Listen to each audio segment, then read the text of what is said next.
studio. It would have been, so much was made in here, not the film, but so much was made in here. And then to see the film on the wall, not on a screen, felt as if the building had pushed the film out onto the wall rather than we had projected the film onto the surface. So it's lovely to see so many people, and many, quite a few were part of my history and what helped make the film in the first place. So I would say I feel quite touched at the moment. And also to thank Annie and Kat and the studios for having me here. I didn't have to say that before, but now I can. And it's very, very lovely, So the studios feel in a very good place. Thank you, Sue. Okay, so we're going to try and leave a lot of space so that, because I'm sure there's a lot of questions you'd like to ask Sue.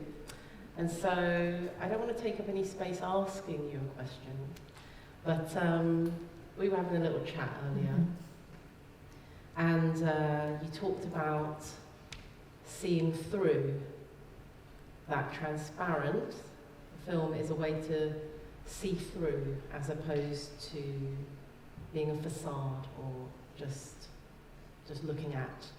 And I just wondered if you'd like to talk a bit about that. For all the dancers in the room, we're consciously aware of a mixture of the turmoil and the discovering and the felt senses which pour through us at a sort of changing level.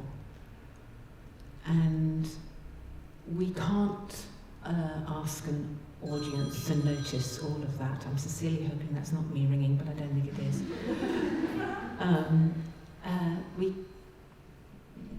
It seems quite difficult to give the opportunity for the audience to see and experience all of that. And there is a tendency, I think, to think of dance as a visual form, whereas it really is a felt form. So this film was an attempt to see through the practice of dancing, to see through the performance of dancing, maybe, into the practice of dancing, into the felt experiences. Sorry, I think I'm jerking a bit on this. Shall I move that? Into the felt world that we exist within and have to work with in order to make the work that resonates the most deeply with us and therefore eventually with an audience. So seeing through, not seeing at dance, as Annie said. And that was the big, I'd had developed this practice with the transparencies on a big piece of paper, on a big table, for several years. And that was just the practice of seeing when something that's mattered to me, a painting, a drawing, a gesture, is placed next door to another one that I had never thought of connecting with in the past. But when you place them together, a third subject arrives, a third feeling arrives, a third activity arrives.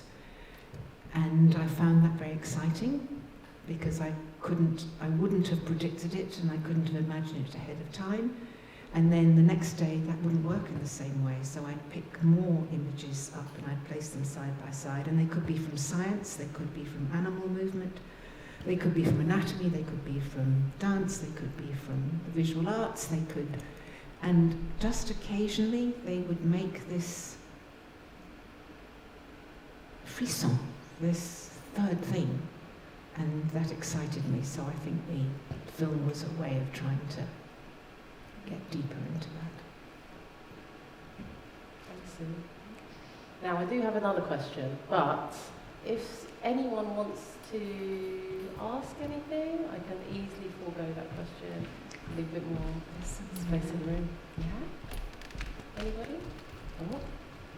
Yeah, I see it. Rosa's coming.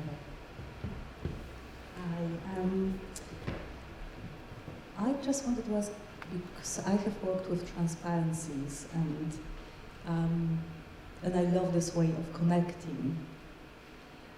And can you talk about something, because I feel that if I do this kind of connections just digitally, which is very easy nowadays to do, it is very different to working in a physical way. Can you talk about this a little bit?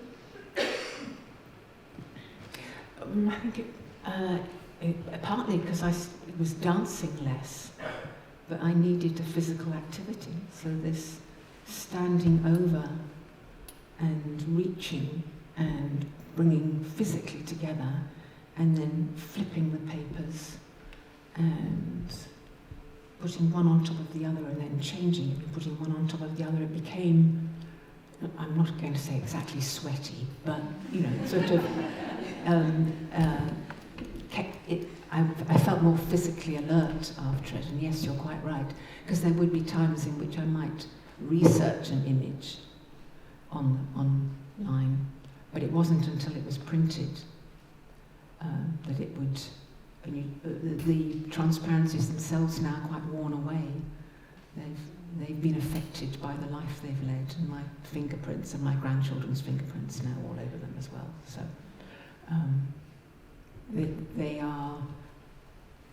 they are physically changing themselves, and I think that matters. Yeah.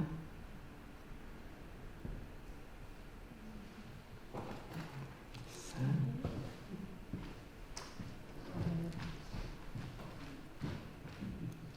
Hi. Hi, Sam.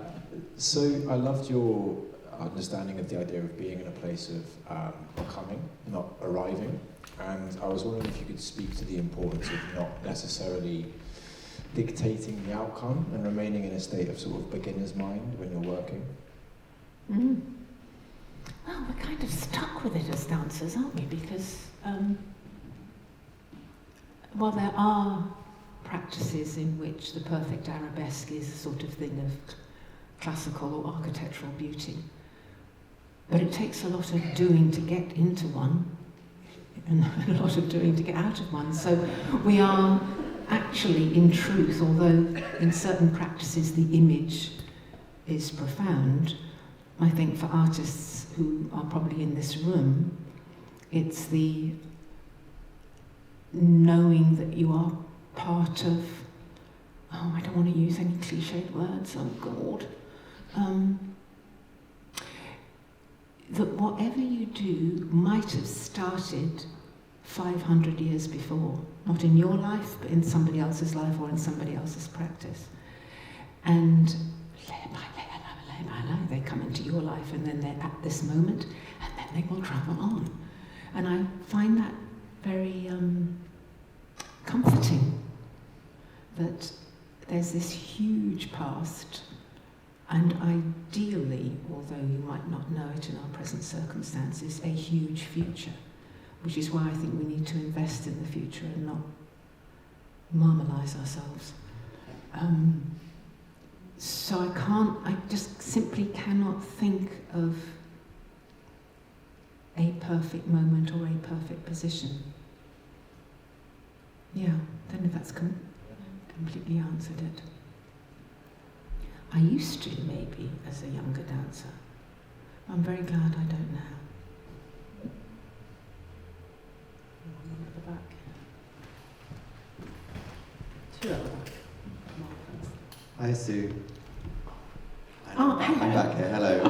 I know you're talking about your life as a younger dancer, and when you were at London Contemporary and you were sort of under Bob Cohen, and can you think about how maybe your training and your life as a dancer, studying Graham specifically, and that idea of a constant sort of becoming and never quite finding that end point or the end contraction, how that might have influenced your work as a creative, moving away from being a performer into your own artist.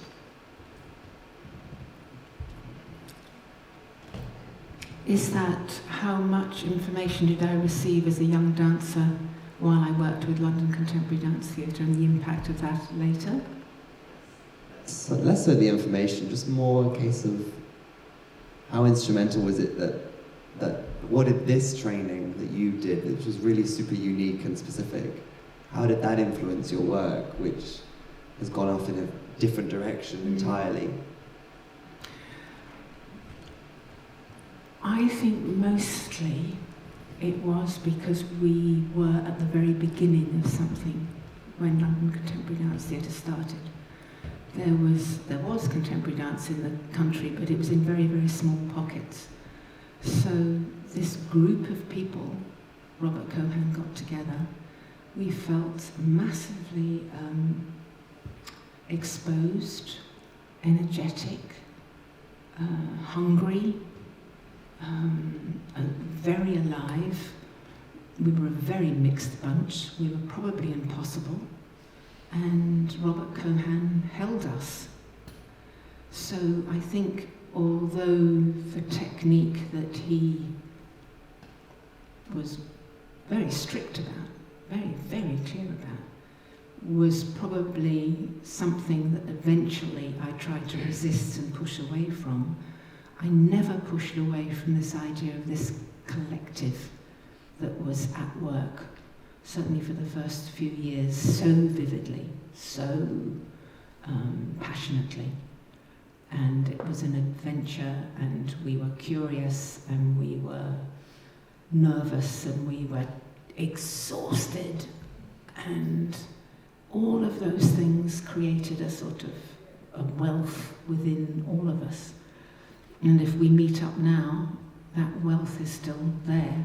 So I maybe the idea of, although it was a community of dancers, that idea of a collective of information. So now it's a collective of information from different art forms. And maybe then it began as a collective, a very, quite diverse group of wild people.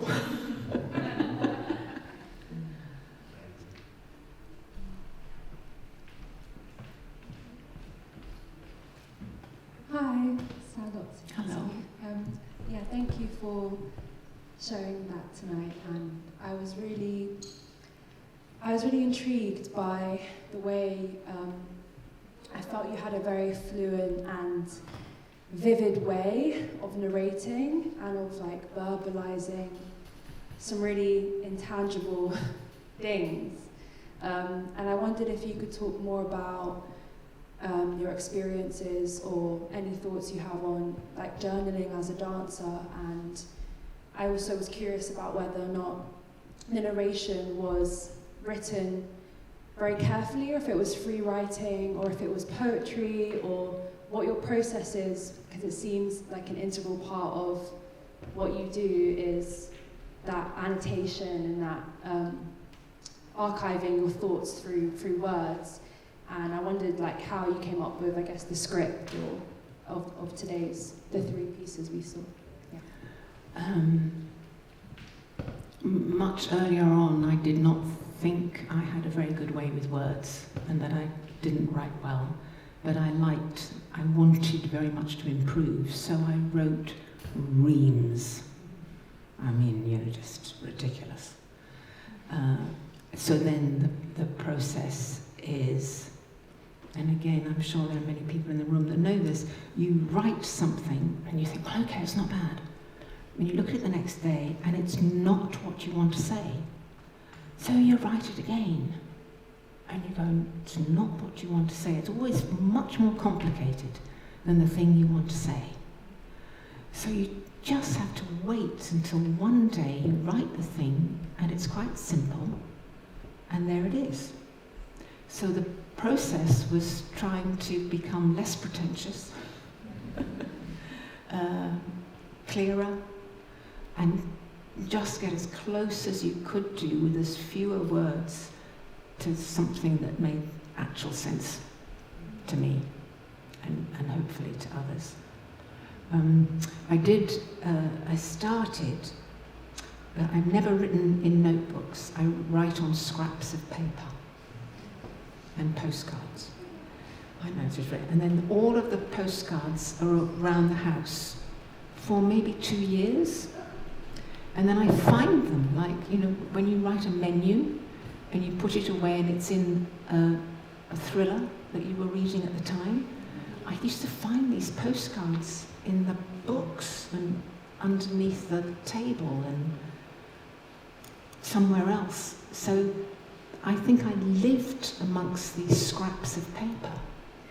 And then gradually I started to draw them together. And because they were scraps of paper, they also stopped becoming overly important. And then gradually over time I could distill the ones that I felt mattered.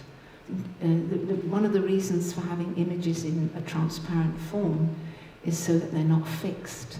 They're not an absolute in front of you. They've got shadow, they've got light.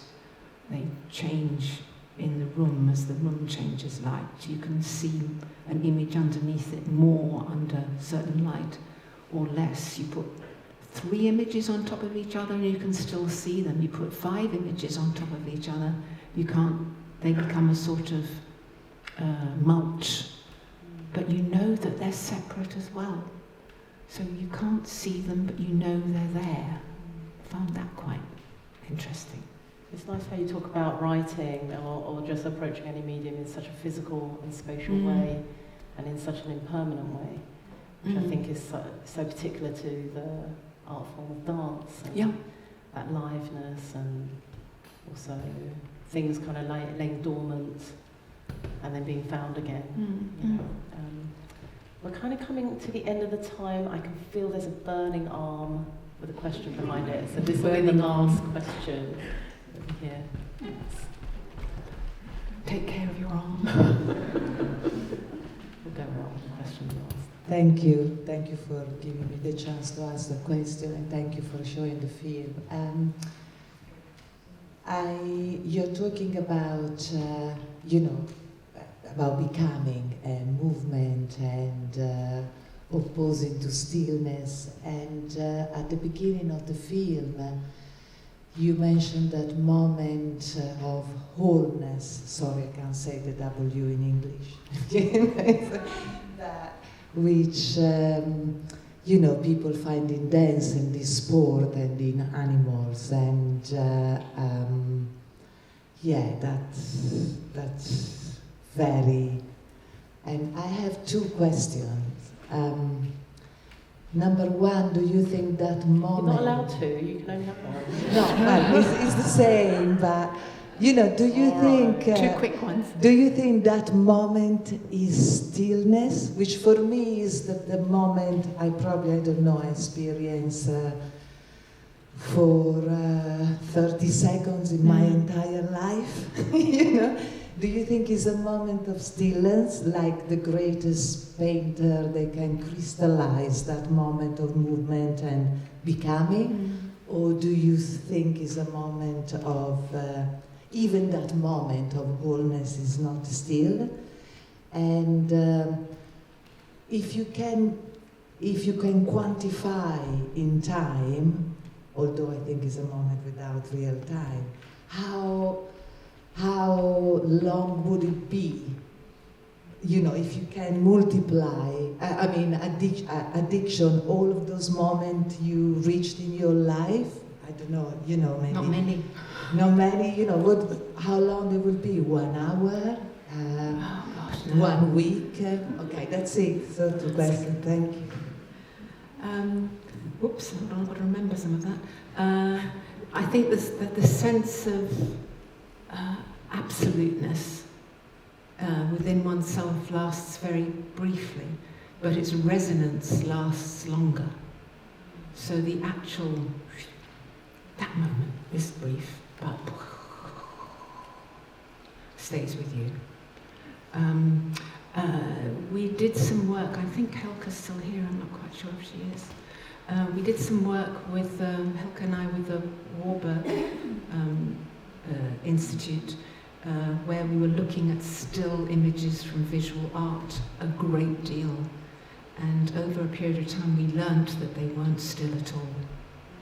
The artist had found that moment and decided that was the moment they wished to gather, but the essence of it was how they got there and how they left.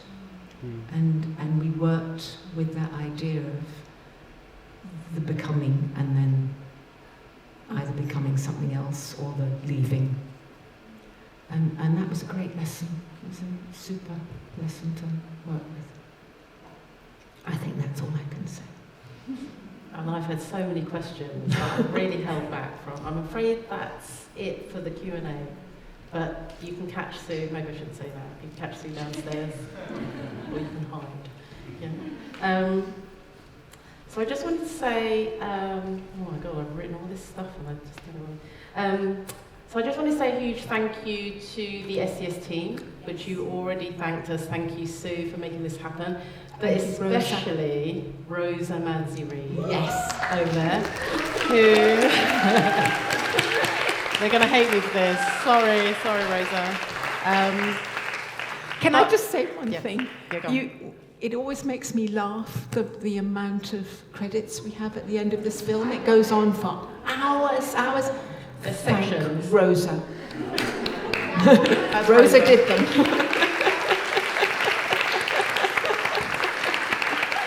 Yeah.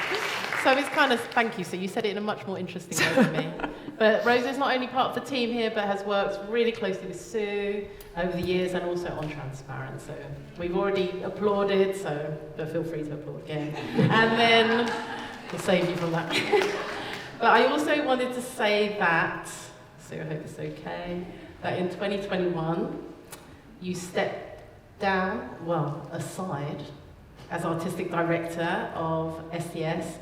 And that's also when Kat Bridge over there, and I stepped into the role. And we talked about wanting to mark that moment of change together, but weren't able to. So we're absolutely over the moon, kind of autumny, wintry moon, to be hosting you and your 3 films in the building that you founded tonight.